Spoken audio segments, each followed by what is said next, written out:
Welcome to the Slop Farm. Enjoy the video. In this video, I will explain how to make macaroni ham salad.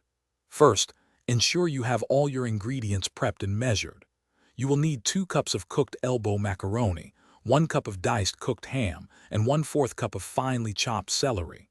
Also, prepare 1/4 cup of chopped red onion and 1/4 cup of sweet pickle relish.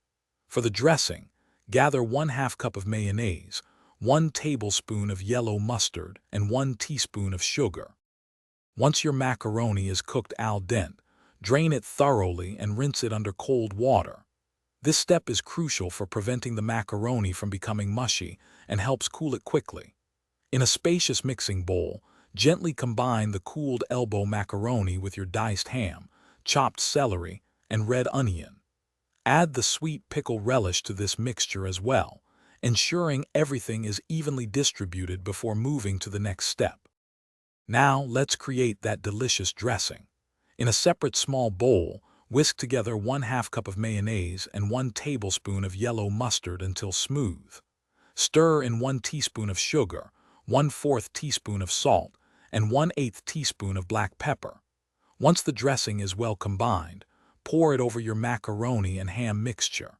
Gently fold everything together until all ingredients are evenly coated with the creamy dressing. After mixing, cover your macaroni ham salad and refrigerate it for at least 1 hour. This chilling time allows all the wonderful flavors to meld together, creating a more delicious and cohesive dish. Before serving, give it a good stir and, if you like, garnish with some fresh chopped parsley for a touch of color. For more great deals, including the Echo Dot smart speaker, check the description below this video. Enjoy your homemade macaroni ham salad. Thanks for watching. Consider subscribing if we helped you today.